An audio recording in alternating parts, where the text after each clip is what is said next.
ಇವತ್ತು 20ನೇ ವರ್ಷಕ್ಕೆ ಕಾಲಿಟ್ಟರು. ಈ ಶುಭ ಸಂದರ್ಭದಲ್ಲಿ ಒಂದು ಕಾರ್ಯಕ್ರಮವನ್ನು ಅದ್ದೂರಿಯಾಗಿ ವಿಶೇಷವಾಗಿ ಆಚರಿಸಬೇಕಂತೇಳಿ ನಾವು 2 ತಿಂಗಳ ಸಮಯವನ್ನು ತೆಗೆದುಕೊಂಡಿದ್ದು ಇರುತ್ತದೆ.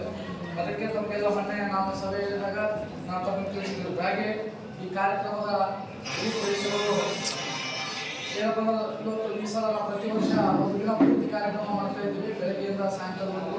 ಆದರೆ ಈ ವರ್ಷ ನಾವು ಬರೀ ಸಾಯಂಕಾಲ ಮಾತ್ರ ಕಾರ್ಯಕ್ರಮ ಆಯೋಜಿಸಿದ್ದು. ಸಾಯಂಕಾಲ 6 ಗಂಟೆಗೆ ವಿವಿಧ ಕ್ಷೇತ್ರಗಳಲ್ಲಿ ಸಾಧನೆಗಿಂತ ಕುವೆಂಪು ಸಹಿತ 20ನೇ ವರ್ಷ ಕಾರ್ಯಕ್ರಮದ 20 ಜನರಿಗೆ ಒಂದು ಕುವೆಂಪು ಪ್ರಶಸ್ತಿಯನ್ನು ಸನ್ಮಾನ ಮಾಡ್ತಾ ಇದ್ದೀವಿ. ಹಾಗೆ ಇದರ ಒಂದು 5 ಜನ ವಿಶೇಷವಾಗಿ ಸನ್ಮಾನಿತರಾಗಿ ಮಾಡಿದ್ವಿ. ಯಾಕಂದರೆ ಮಲ್ಲೇಶ್ ಪುರಾಣಗಳು, ಹಾಗೆ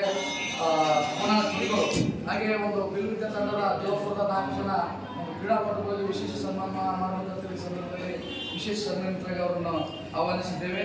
ಹಾಗೆ ಸನ್ಮಾನಿತರನ್ನಾಗಿ ತಮ್ಮೆಲ್ಲ ಪತ್ರಿಕಾ ಮಾಧ್ಯಮದವರು ಕೂಡ ನಾವು ಆ ಕಾರ್ಯಕ್ರಮದಲ್ಲಿ ಸನ್ಮಾನಿಸಿದ್ದೇವೆ.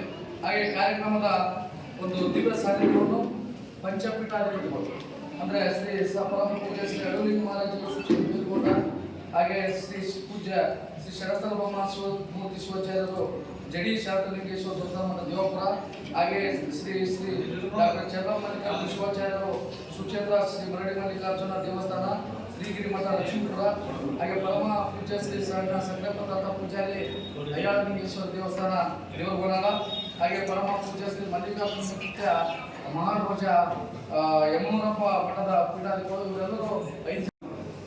ಯಾಕಂತಂದ್ರೆ ಕಲ್ಯಾಣ ಕರ್ನಾಟಕ ಭಾಗದಲ್ಲಿ ಸಂಸ್ಥಾನಗಳು ಬಹಳಷ್ಟು ಇಲ್ಲ.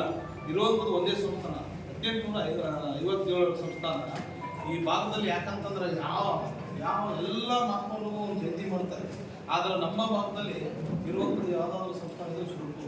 ಆ ಸಂಸ್ಥಾನದ ಇಲ್ಲಿವರೆಗೂ ಅಭಿವೃದ್ಧಿ ಮಾಡಲಿಲ್ಲ. ಯಾವ ಶಾಸಕರಾಗಲಿ ಯಾರು ಎಲ್ಲಿದ್ದ ಅಧಿಕಾರ ಬಂದರು ಅದನ್ನು ಉತ್ಸವ ಮಾಡಬೇಕಾಗಿತ್ತು. ಯಾಕಂದ್ರೆ 1857 ಅಂತೇಳಿ ಈ ಭಾಗದಲ್ಲಿ ನೆನೆಯದಂತ ಒಬ್ಬ ನಾಯಕರು ಯಾರಾದ್ರೂ ಇದ್ದರೆ ನಾಲ್ವಡಿ ಎಂಟಪ್ಪ ನಾಯಕರು.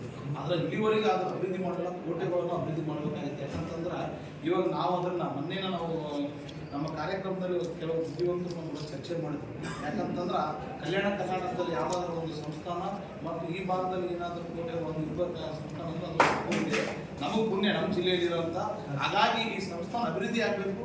ಜಿಲ್ಲಾ ಉಸ್ತುವಾರಿ ಜಿಲ್ಲಾಡಳಿತಕ್ಕೂ ಮತ್ತು ಸ್ಥಳೀಯ ಶಾಸಕರು ಇದ್ರ ಬಗ್ಗೆ ಗಮನ ಹರಿಸಬೇಕು. ಇದ್ರ ಒಂದು ಉತ್ಸವ ಮಾಡೋಂಥದ್ದು, ಪ್ರತಿ ವರ್ಷನೂ ಆ ಉತ್ಸವ ನಡೆಯುವಂಥದ್ದು. ಯಾಕಂದ್ರೆ ಸುರಪುರದ ಇತಿಹಾಸನೂ ಇಡೀ ನಾಡಿಗೆ ಪರಿಚಯ ಆಗೋಂಥದ್ದು. ಯಾಕಂದ್ರೆ ಲಾಸ್ಟ್ ಟೈಮ್ ಬುಕ್ಕಲ್ಲಿ ಬರೆದಾಗ ಒಂದ್ಸತಿ ನಮ್ಮ ಕೆಟ್ಟದಾಗಿ ಒಂದು ತೆಚ್ಚಿದ್ರೆ ಅಂತೇಳಿ ನಾವು ಹೋರಾಟ ಮಾಡಿದ್ವಿ. ಆದರೆ ಈ ಇತಿಹಾಸ ಉಳಿಬೇಕು ಮತ್ತು ಕೋಟೆಗಳನ್ನು ಅಲ್ಲಿ ಹಾಳಾಗಿದ್ವು, ಅದನ್ನು ರಿಪೇರಿ ಮಾಡೋದಾಗ್ತದೆ. ಯಾಕಂದ್ರೆ ಎಷ್ಟೋ ಯಾವುದಕ್ಕೆ ಅನುದಾನ ಕೊಡ್ತಾರ.